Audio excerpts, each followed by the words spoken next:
Now we turn to the race for the White House and what looks like a bounce for Barack Obama. For the first time, he is leading John McCain in 3 make-or-break swing states: Florida, Ohio, and Pennsylvania.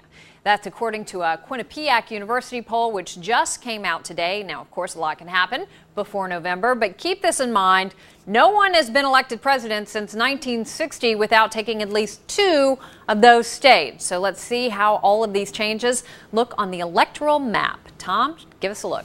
Campbell, this is one of the first real measures of the presidential contest we've had since finding out who the candidates will be. And it is a good news trifecta for Barack Obama. All 3 of these states, Pennsylvania, Ohio, and Florida, are considered battlegrounds by CNN. In Florida, McCain has been campaigning. He's been talking up local issues like restoration of the Everglades, but it does not seem to be working. The Quinnipiac poll finds Obama with a 47 to 43% lead over McCain among likely voters. McCain is doing a little better with older, white male voters there, but not enough to overcome Obama's advantage among women, black voters, and young people.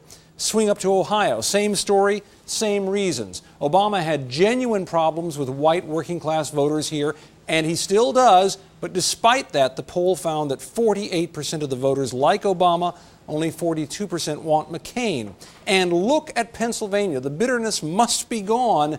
Clinton clobbered Obama there. Now he's returning the favor to McCain. Obama gets 52% of the votes, McCain just 40%, and this is the only state of these 3, Campbell, where Obama leads in the white vote. And Tom, I know that pollsters also took a look at the potential drag of George Bush on McCain. What did they find? Well, they found that the president is profoundly unpopular in these 3 critical states, even though he won Florida and Ohio 4 years ago. In Florida, only 27% of the voters approve of the president's performance. You move up and you look at Pennsylvania, where only 24% of the voters approve, and then over in Ohio, barely 22% support what he's doing. This does not prove that he is dragging McCain down, but as a rule, when a president is this unpopular, his party's candidate will pay a price, Campbell. Yeah, and just last week, our assessment of the electoral map showed McCain with a tiny lead among the states that were likely already decided. So how does this poll, these new numbers, affect that?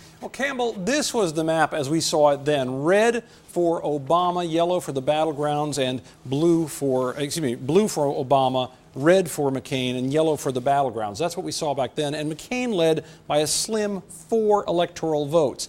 If you include all of this new information and you were to give him all 3 of the states we're talking about, give Obama all 3 of those states, he would pick up a whopping 68 electoral votes. That's if nothing changes. But as it is right now, we are tipping Pennsylvania into the leaning blue category. Campbell? And still early. We're going to keep watching it. But Tom Foreman for us tonight. Tom, thanks. So those 68 votes would put Barack Obama well above the 270 electoral college votes needed to win. Now the question is, where do the campaigns go from here? And we've got some of the smartest minds in Washington here with the facts so you can decide. Steve McMahon, Democratic strategist and former Dean advisor with us. Republican strategist and former Romney press secretary Kevin Madden, and CNN senior political analyst Gloria Borger. Welcome, guys. If we were as smart as that intro, probably one of our guys would be president. Right? Actually, that's a good point. We'll have to reevaluate that. I'm wrong. I'm sorry. All right, Kevin, I got to start with you here because you are the Republican in the mix. Those numbers can't be good for McCain.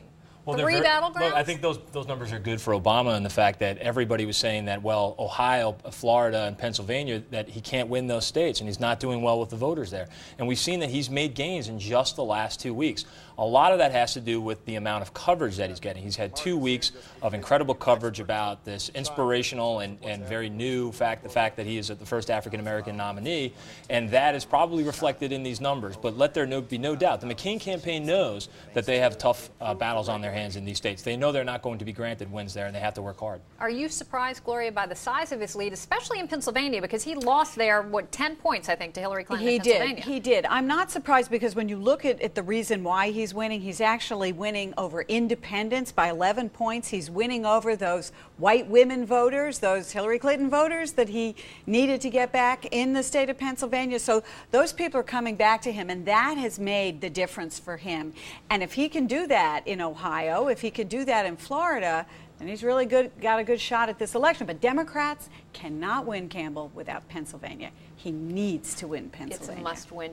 Let me ask you, Steve, despite Obama's lead, this is according to the same poll, 24% of Clinton's primary voters are now backing McCain. Do you think that will hold, first of all? I know it's very early, but and how big of a problem is it? You know, I don't think it will hold. In primary campaigns, as you know, when there are very small differences between the candidates, it's very easy to exaggerate stylistic and other kinds of differences, demographic differences and distinctions. But in this election, the differences couldn't be clearer. John McCain wants to stay in Iraq for a long time, whether it's 100 years or 10 years, it doesn't matter. It's a long time. Barack Obama wants to start drawing down.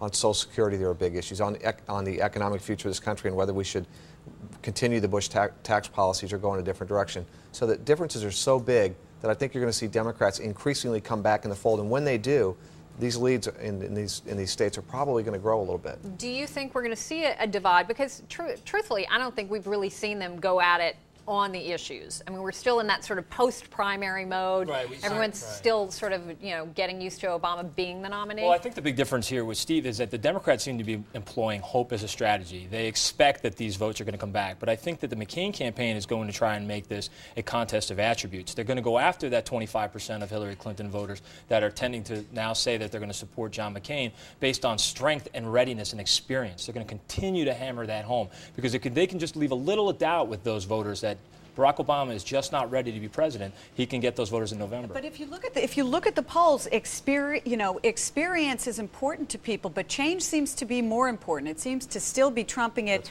with the general electorate. So that's that could be a problem. But is it going to be change for change's sake? And can John McCain make a very credible argument? I believe he can about what kind of change. Here's what the Obama campaign though is going to do. They're going to say, if you want a third George Bush term, then vote for John McCain because John McCain supports the president's economic policy. I've heard that before. You're going to hear a lot of it. And the reason change is beating experience right now is because people want change. They're tired of President Bush. John McCain is discovering that carrying George Bush around is a very hard thing to do, and that's what he's going to have to do between now and November.